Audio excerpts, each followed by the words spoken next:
Today, we live in a time when the neurosciences have caught up with Scripture. Speaking life is one of the most powerful prescriptions to change someone's life. In the culture of death, what does some of that damage look like? And then also, how can we fix it? When we talk about moral injury, this is a new upcoming scientific disorder or understanding. It's usually associated when someone is asked to do something by an authority figure that violates their moral understanding, but violates their own conscience. What shows up at the other end of home environments that speak a lot of death or do death things. There is a condition that deals with emotional stunting. You would expect a person that's been accomplished and everything to make some wise decisions, but yet they still are unable to even manage their finances well.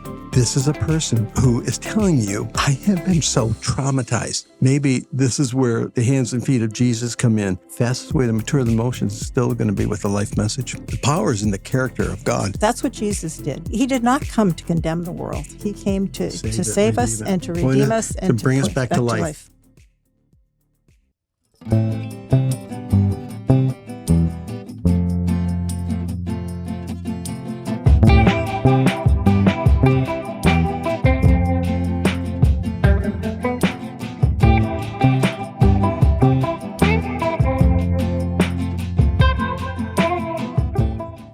Great to be back with y'all.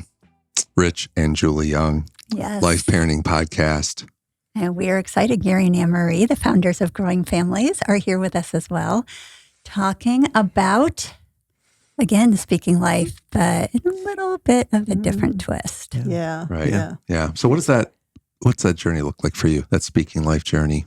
Since you heard that first message about 20 years ago. Yeah, it's definitely been a journey. And we talk about it extensively in episode 2 of the podcast. And then also about creating a life-giving home environment in episode 3. But I think it's something you and I continue to grow in, and we do really well. And then we take 2 steps back, and then we take 10 steps forward. Well, what's been one thing that you feel like you made some traction on over 20 years in speaking life? Probably reframing the way, like if a child is doing something, not calling out the vice of what they're doing. You know, you are so, frustrating or so slob or, calling it out, but instead talking about what they can work on. You can work on being neat. You can work on being kind. So just reframing my vocabulary. Yeah. Pointing them to where I want them to go rather than telling them they're in a mud puddle. They know that. I think one of the things I notice the most, and it's just with interactions with a lot of people on a regular basis, including myself, is the self-talk, the negative self-talk, and trying to be more life-giving with your own self-talk, because I catch a lot of people just saying things about themselves that just maybe are somewhat true about the scenario that they're dealing with or something they just did. But labeling themselves, say that 10 times, labeling themselves as something they really are not. Mm-hmm. Yeah. And I think that's really, really, I think it's prevalent out there. Yeah. I mean, it's big time. Definitely was it take every thought captive and make it obedient to Christ. I mean, think on things that are true, noble, right, pure, lovely, admirable. If anything is excellent or praiseworthy, think on such things. I mean, Paul told us that. I believe that was in Philippians. So I think it's something huge, timeless. So we're gonna go down a road of a little bit of moral injury and some things that from the past maybe that. Well, when life isn't, but what happens when life isn't spoken, and then the result in what we can do about it to begin the healing process from that. And I really encourage you, we talked about episodes 2 and 3. If you haven't heard those, if this is a new concept, stop this episode right now and go back and listen to those, because this episode of what we're going to talk about is going to make so much more sense if you understand that. You'll probably get more out of it.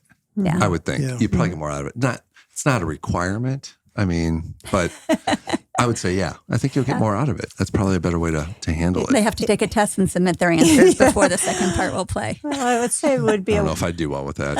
It really would be a wise step. And I know oftentimes when I'm listening to a podcast and the podcaster says that, it's like, I don't really want to do. But for this topic, I really do think it because this is going to be a little bit heavier than some of the topics that we normally talk about. So I think it really would be helpful, because that in and of itself would provide some of the hope that we will speak about towards the end of this as we wrap up. Right. Yeah. Stick with us. If this does start to feel heavy, stick with us. We'll give hope. There's always hope. Always. So maybe to lead into it, Gary, the short story that you tell about how Speaking Life even came about, just that really short story, and then we can dive into it. Well, it was about, right? It's not a short story. It was more of an interaction. Right. Yeah. But in a short. We ran into a friend on the way to church, and we got into our conversation, and he was talking about, he asked us, where did we come from? It was by chance, though, too, because you went to the wrong service, right? Right. Or you were late. Yeah. Well, they changed the times Service of time. church, And so we we didn't- show up,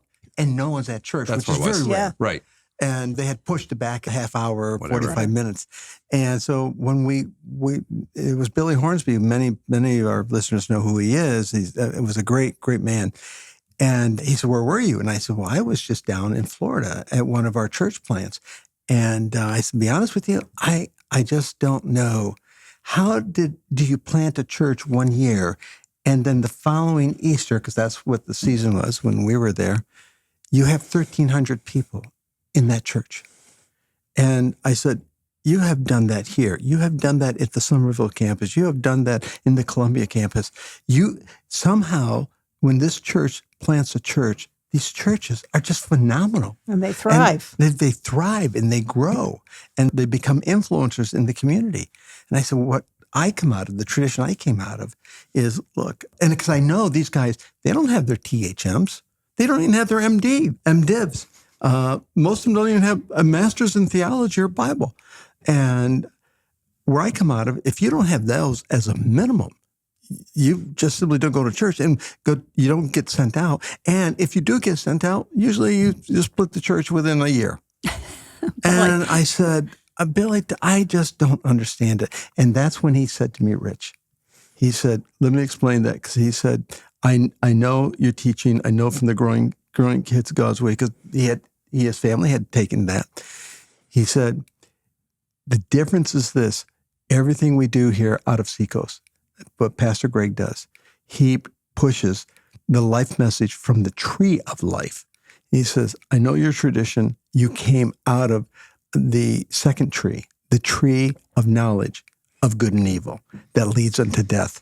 And he said, it's the life-death concept. When you plant a life-giving church, churches just expand because it draws people in. There's a beauty about it. It becomes a compelling testimony of the what redemption really means. And he says, if you don't have that as your starting point, and you just work from the tree of knowledge of good and evil, all you're going to do is teach knowledge. And that's why it's always stunted. That's why you always have divisions come from the tree. So that was the initial. That's all I needed to hear. And that, I would say for both of us. Well, it's like a piece of a puzzle that in your thought process, that you were processing things. Everything for me. And it started us on the life journey. And then as we got into scriptures, everything unfolded from, the message of creation right from the beginning, that God created a world of all goodness. Then there is the fall of man, and God begins immediately to bring about a rescue by returning man from the consequences from the tree of knowledge of good and evil, from that fruit, returning man back to the tree of life. And this journey for us has been remarkable. And now we're able to say, okay, what are the implications for parenting? What are the implications in terms of the psychological effect, the neurological effect? And the more deeply we get into speaking life and living life, we're beginning to discover beyond our expectation. While the Bible would talk about how we were to speak to each other and how we were to think, as Julie just shared, we accepted that by faith. But today we live in a time when the neurosciences has caught up with Scripture and saying, yes, speaking life is one of the most powerful prescriptions to change someone's life. So it all began with an accidental meeting, And for us, for Anne Marie and I, divine appointment. A divine appointment is exactly right. So maybe go back to episodes 2 and 3, like Julie said, to catch for full in-depth understanding of that. Absolutely. And then what we're going to move on to, though, is some of those things that you've been running across that people need to unpack. Yeah, exactly. There's some unpacking that needs to be done here. So well, it's to understand that it's not so much a pendulum, but it is a line, and in the middle is where death and life meet. And you on one side, it's you're moving to a deeper, abiding understanding of what the message of life is about and how it applies to you and how it can bring healing into your life, how it could bring, if you didn't need healing, how it could bring a reward and benefit and blessing to your life. But at the other end, we sometimes don't travel down that road. That's part of the culture of death. That was introduced with the fall, when Adam and Eve chose that first disobedience. They opened up a doorway to another world, a world that God never intended them to step into. That world was the culture of death that then we are all born into. So we're born into the culture of death. We grow up with the icons of the culture of death. But what we do is once we understand the life message, everything changes. But we have to remember there are people still over in the culture of death, and that we have to understand what is exactly happening. And I hope just, the few minutes that we have, maybe we could shed some light on when you get to the way over to the other extreme in the culture of death, what does some of that damage look like?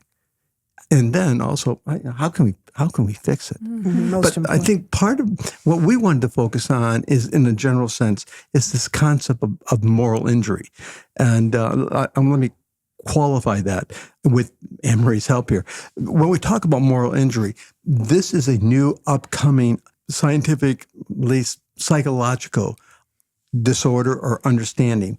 That very title, moral injury, it's usually associated when someone is asked to do something by an authority figure that violates their moral understanding, but violates their own conscience, but they still have. It originated really out of the armed services of men and women who were put in positions that actually ended up violating their own moral conscience. So they come out. And they had PTSD, and they were taking them through all the regular treatments, and yet not seeing any change really. And so it caused some psychologists and neuroscientists to delve deeper into it and realize there was literally a moral injury to their conscience that created just this constant shame, self-loathing. I mean, Rich, in the example that you gave about, just the self-speak that we have. Yeah, self-talk. Well, that self-talk, there were probably seeds planted, and the more there were negative seeds or seeds of death that had been planted way back in the person's youth or even growing up. And then there's an injury. Yeah. I mean, it's not a physical body injury. It's definitely an internal one. All that comes back up. Right. So that could be, a soldier who's asked to do something that violates their conscience. It could also be maybe a child whose parent told them to steal some, shoplifts, tuck that under your coat, maybe lie when the ticket agent asks you how old you are. Don't tell them you're 10, tell them you're 8 because we'll get you in free. So anything that could be small, could be really I mean, big. and obviously sometimes those things, if it's a one-off or even a two-off, it's not so bad. But if that's a pattern, that's a perpetual habit. Do we ever do that to our kids? No. No, I don't think so. We know your kids. I don't think we did. Okay, good. But I mean, and sometimes it's just done, it's not like the parent is maliciously thinking. It's like, just tell them you're this age. It's not like the parent is even giving a lot of thought to it. No. But they're just saving $10 but you're looking, or whatever. But this is a perfect illustration. We're looking at that could be a little tiny moral injury, and it could develop over time. But what happens with some of the bigger ones? I mean, we got social cultural issues where young women are facing a moral injury. They made a decision that they wish they had not. They don't understand what's wrong with me on the inside. Everyone said this was going to be okay. Well, because you're now suffering from a moral injury. There's something innately that was telling you this is not good, this is not good. And you cross the line that you cannot, you're struggling to recover from. So that's a type of moral injury. But that's the specific psychological diagnosis. The other side of the generic usage of the word moral injury is, I think, what shows up at the other end of home environments that speak a lot of death or do death things. It could be verbal abuse. It could be sexual abuse. It could be physical abuse. And so what ends happening is when that happens, there is a condition that deals with emotional stunting. And that's really what I want to get into, because this is such a fascinating topic. It's one of those areas that's really growing now in terms of research. And it has to do with the person who, could be the adult who could be, very accomplished, very, very intelligent, very successful. They have all the physical statures that goes with their age. They have all of the accomplishments. They are very social. They're fine. But a trauma in their past, an emotional trauma from that way over in the pendulum, that side of death, froze their emotions. And when I talk about freezing, it's stunted. Not even stunting. It's not even really the best word. It's their emotions hit a plateau and can't go beyond that. So you could have, a 30-something young adult, very accomplished, again, very social, very intellectual, scores on the SATs off the charts when they were kids, but are only 12 years old emotionally, because this emotional plateau, this emotional stunting, it usually aligns itself either when there was really traumatic event, trauma against them, a betrayal against them, or repeated actions. And they came to an end. So for some, it was a trauma at 12 or at 9 or at 15. For others, it was all the way up to I was 13 years old. What happens is then the person is frozen at 13. And so you look at this person, all the accomplishments, and you wonder, why do you act like a 12-year-old? I was going to say, what does that look like? So you say they're frozen at 12 or 13. It's what a normally maturing, developing 8-year-old, 10-year-old, 12-year-old, 13-year-old, what kinds of things might you see? Well, let me just, before I answer that, if I may, let me just back up. Sometimes parents, we have friends who have children who struggled with this. The parents weren't aware. The parents were not the guilty party. Something happened that the parents weren't even aware of.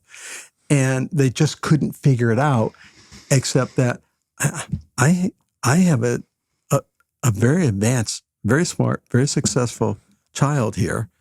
And who's now an adult. Who acts like a 12-year-old emotionally, and they couldn't understand why. And when we talk about 12-year-old emotionally, they revert back to 12, 13, 14 years old, wherever that emotional stunting age began, wherever that plateau, wherever they stopped at that plateau, that now is their emotional age. So they will act as, they could be 30-some years old, they'll act like a 15-year-old or a 13-year-old. And go ahead, Nana. Well, I was thinking to try to address that too. So you would expect a person that's been accomplished and everything to make some wise decisions, but yet they still are unable to even manage their finances well, even though they've achieved so many other things, or behavior-wise, you say, boy, in a nice way, have you considered? And it just, there's a flare up. Have you considered cleaning your room? Well, hopefully a parent's not telling that to their 30-year-old. But anyway, but still, but the flare up, and usually by that point in life, that individual, for many, they're married. And if there's that injury, a spouse could say something. And I think a common term that we've all heard is it triggers something. Mm-hmm. And it's like, where in the world did that come from? Yeah, it could be actually a tantrum that's not coming from a 30-year-old. It's the tantrum that's coming from the 12-year-old or the 60-year-old, wherever it's, because it's not that the plateau doesn't rise slowly. It can rise slowly. And that's the hope of this is to be able to help people. But what it indicates is if there's not a complete, I think, protocol of help coming their way, that plateau just extends. And so you wonder, I mean, we've all, well, I know I have come across people who have these flashes of just anger. And now in anger, then they become vindictive. Mm-hmm. And then not just vindictive, their explanation of things is like a 12-year-old trying to explain why they snuck out last night. And it's just none of it makes sense. None of it follows any degree of what we would call adult logic. It just looks irrational. It does. An irrational adult acting out. And I think that's what pains me the most when you come across this and you see this, because this is a person who is telling you, I have been so traumatized. So many people will say, hey, man, what's wrong with you? We'd like our people to say and to seek, tell me your story. What happened to you? Mm-hmm. Because understanding what happened, what formed these triggers, that's going to be the first step that's going to bring healing. As long as the healing is moving them towards the life side of the ledger. So they could be a great Christian. They could be, they could be a deacon or an elder in a church. They could be a Sunday school teacher, but they still could have a trauma that holds them back at an emotional plateau. And whenever something triggers that, then they become, in one sense, almost dangerous people because they can't help themselves. And so I think what we're trying to get across here is that we all have these people in our lives, and sometimes we become very short-fused without even taking into consideration that maybe this is where the hands and feet of Jesus come in and extending a type of patience with them, a type of understanding, because they are operating from an emotional level, an emotional age that holds them back. And we're trying to encourage them to grow in their emotions so they can become self-regulating much more than what they are right now, because right now they can't regulate any of their emotions. It's all one big explosion. I think there's hope with that. And I know the hope. I believe fully the hope is on the life side of the ledger. So what's the difference between someone, so let's say you have we keep saying a 30-year-old. Let's pick on the 30-year-olds. We're sorry, all you 30-year-olds, but. Make them 40 or 50. They could be any age. Yes. And 29. Sure. Let's say 29 and a half.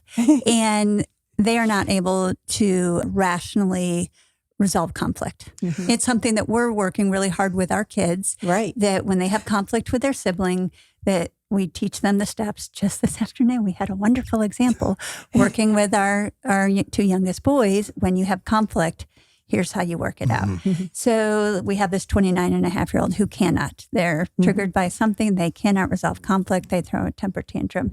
And for this particular person, we'll say person A, it was because they came from a death-giving environment. There was trauma. There was a lot of death, abuse spoken over them, or even just a little. But over time it happened. Versus the person who maybe didn't live in a particularly death-giving home environment. Maybe it wasn't overly abundant life, but there was no abuse. There was no significant trauma, but they were just never taught how to resolve conflict. Yeah. What's the difference? Well, the difference is that the second scenario you gave us, that person who just, is not. There's a vacuum. Yeah. There's no injury. There's a vacuum. Yeah. And in some ways, it is an injury, one that was inflicted without even an awareness that they weren't it's the absence of something, where in your first scenario, it's the presence of something. So you're talking about the vacuum. We can fill the vacuum. They can fill the vacuum. They can fill the vacuum with all things that are associated with life. The person who's at that extreme end, who has the moral injury, the emotional, has emotionally plateaued, what ends up happening is they start becoming broken in their relationships. They become isolated. They begin to find themselves separating from any form of community. They become invisible, and they'll live the rest of their life that way if they're not given help, if they don't seek help. Now, a lot of this does, require some professional help, but I think where we come in to focus on this and where we can help is understanding the power of the life message and how it could just recreate. I mean, just the neuroplasticity of the human brain, of how it recreates withered cells, neurons, dendrites, and how to replace it with a beautiful forest. Well, a lot of that comes because life is being spoken, and the human mind thrives on that particular message. The problem that I see in working with it is getting that person into the right environment. I mean, I absolutely understand that they can understand the life message, but just understanding the life message, if you're not surrounded by a life-giving community, then healing really takes on a whole new level, because you're always got that trigger, and that's not enough. But when the one thing we have noticed is those people, those folks who are struggling with this moral injury and they're emotionally plateaued, they advance in their moral, not the moral, but their emotional maturity when they are surrounded by a life-giving community. In other words, the community, because they're getting a life message from all sides, the community becomes the best therapist. The community moves them now, moving them away from the trauma. Remember, the trauma is what froze the emotions. The trauma froze the emotions that now they are dealing with. What we're trying to do is mature the emotions. Fastest way to mature the emotions is still going to be with the life message. I think this reminds me of the story we shared when we talked about speaking life, in that there was when our kids were on swim team, there was one of the coaches. He wasn't a coach. He was a swimmer. He was a swimmer. He was a swimmer. And he came from a very death-giving home environment. And I think he was probably 12, but maturity-wise, he was probably 6 or 8 or something. Yeah, half his age. And we had a conversation with our kids because they witnessed the parent speaking horrible death over the child in front of the whole swim team. And so we had a conversation with our kids. There's not a lot we can do for this kid, but we can speak life over him. We can encourage him. We can. And so we challenged our kids that every time you see him, try to say one life-giving word to him. And I guess that would be the encouragement. What can we do for people in our lives that react like this, as much as we can speak life, give them understanding? Right. But sometimes we do need boundaries. I also want to... No, yes, for but sure. I think what'd be helpful is finish the story. What happened to him? Well, as the more and more life was being spoken to him. Yeah, he eventually did become a coach on the team. Yeah. And unfortunately, swim team only meets for 1 hour for right. 6 weeks of summer. So I can't say there are dramatic improvements, but he was enveloped in, I think 3 of our kids were coaches at the time. So they were, the coaching staff was a life-giving community. Influencing him. Influencing him. And they did see some changes. But if you see changes just in that small environment, can you imagine how a person who's struggling with emotional stunting can improve if they're bathed in a whole community continually, not just for an hour a week or 2 hours, but they're just become part of that community. I think there's a tragedy that holds people back. There's trauma that holds people back emotionally, but that message is still going to come back to the importance of understanding life, understanding how to speak life, how to communicate life, and how to draw people into the life side of the ledger. And that's why the virtues of Christ are so important, because that's where the power is. The power is in the character of God. The power is in those virtues that have a type of DNA of God's life in it, and because they're a reflection of his very character. The power of his character brings healing. And that's why the Apostle Paul is forever telling us, be reminded of how we are to speak one to another, how do not let corrupt communication proceed from our mouth, but let every word be gracious, every word be measured. Be edifying. That isn't just a sweet poetic concept that we read in Scripture.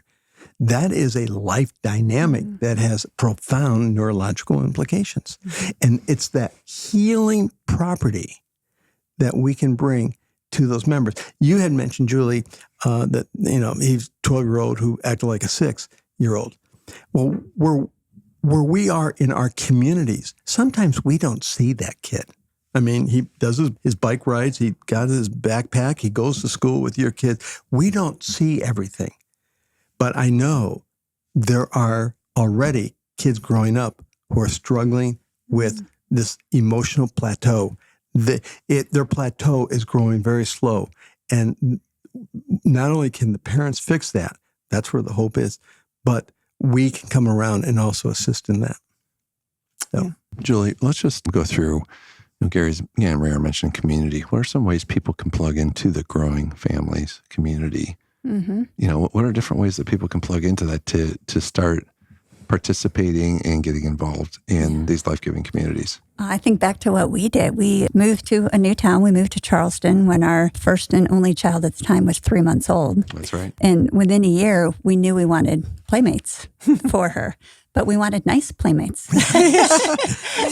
And so, I mean, that's where it started for us, was seeking out like-minded families, parents who also wanted to raise their children with the virtues. So we hosted a parenting class, a Growing Families parenting class, which is certainly something anyone can do. You can order the books, watch the video, and then all discuss it in a kind of a small group setting. And you're, inviting your neighbors, hey, let's all learn together. That's what we did. It worked for us. There's also online classes. Right. It's, online community isn't as good. It's not the best as, the community but that it's lives. better than nothing. It's better than nothing. Yeah. Absolutely. You have people. And now with our digital age, we can be, FaceTiming, Zooming, chatting, whatever with people. And we could go ahead, share Anne-Marie. too. I mean, the Mom Talk Thrive we have once a month. That's a life-giving community. Primarily it's women, but that Growing Families offers. So I would say it's 100% women. Yeah, it is 100%. I think primarily. That's true. Yeah, I think it it's is. 100%. It is. Well, the men may be listening in the background. But on the growingfamilies.life website, if you go to the events tab, you can see various events that we have. Well, I was just thinking too, we have retreats throughout the year, family retreats, marriage father-son, marriage. We've had those in the past. So there are different ways that you can get even the podcast. I mean, there's in the show notes, there's going to be a link to email us questions and things that you have. And if you have a specific question on how to get connected in the community, we'll answer it. We'll get back to you on that. Yeah. And if you're a person of faith, find a life-giving church. Yeah. You can visit. I'll put a plug in for our church, the Seacoast. They have ARC Churches, Association of Related Churches, and that is part of their even background and training, is that they understand the whole concept of speaking life. Yeah, well, that's how it all started. I mean, they now having planted over 1,000 churches, more than that are life giving, life speaking, and it all goes back to that original divine appointment of meeting Billy in the parking lot and him directing all my focus to the tree of life has a message for all of us even today. And just because I know we do have hopefully have a broad audience with many backgrounds. When we speak of a life-giving church, we're not talking about a church that compromises truth. Truth is spoken. So all the issues that are involved that everybody deals with on an everyday basis are dealt with, but in a manner that rather than condemning you, it's like, how can we come alongside and help you and show the love of Christ? Because that's what Jesus did. Right. He did not come to condemn the world. Right. Because we're condemned already. So it's like he came to save us and to redeem us and to bring us back to life. Yeah. So two important pathways here. One, if you're dealing with trauma right now, you've dealt with it in the past, there's a definite need for professional counseling to help work through those issues, and then also triggers that cause you to go back into those areas. So that's super critical. Right. And then, so that's something that many might need to handle. And then the other side of it is, what do you do to nourish the soil? And that's the community. The community that we're talking about. Emery, you were going to say something. Sorry. Well, I was going to say, and I don't want people to think of the trauma having to be something so severe. I think people that reach adulthood and realize, oh boy, I guess I was abused and all these. I mean, there were definite traumas, but sometimes just that ongoing negativity in your life on a consistent basis does cause that emotional stunting. It's just the accumulation of the effects of trauma. Effects. So for some people, it's one event. Right. For other people, it's the wear down effect. Exactly. The lack of life. Over and over and over and over. So you begin. So I think that the message is there's a lot of power in from the tree of life, the life-giving community. But sometimes because we're blessed to be in a life-giving community, there are invisible people that we don't see. Yeah. And I think what our encouragement is to be looking for the people who may not have had the privilege of understanding the life message, who may not have a life-giving community, and they are at the extreme, that first group who are struggling with some type of trauma, and they just need a loving healing that continues. Well, I think going back to what you said earlier, and it's interesting because just this past Sunday, the whole message was on difficult people. But when we come across those, which we do every single day, and our pastor said maybe you're, but anyway, instead of saying what in the world is wrong with you, take a moment to think, oh, I wonder what their story is, what happened, and investigate if the situation presents itself. Yeah. Take the time to see the person as a person. Yeah. So my takeaways are continue to speak life to everyone because we don't know how much death they've had taken over them. Gives me greater understanding for people who I'm like, why are they acting like that? Exactly.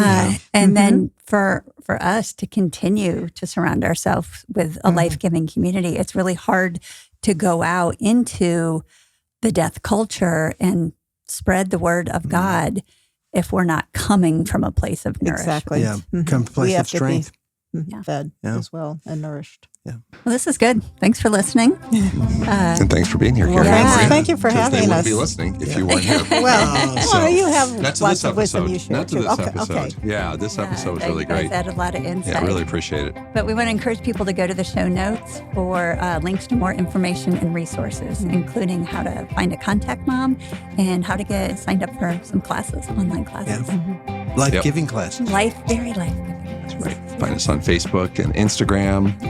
Click subscribe to whatever platform you're on right now so that any future episode will download right into your feed. Yeah, and if you're listening to this and you want to see what we look like, you can find us on our YouTube page, Growing Families Life YouTube page. We don't promote that too often. It's not that exciting, but some people like to see what we look like. Absolutely. There you go. And if you have any questions or you have some topic suggestions, we'd love to hear them. You can email us at podcast@growingfamilies.life. Yep. Been great having you all here. Once again, thanks, Gary and Emery. Oh, you're welcome. Thank you. Yeah, absolutely.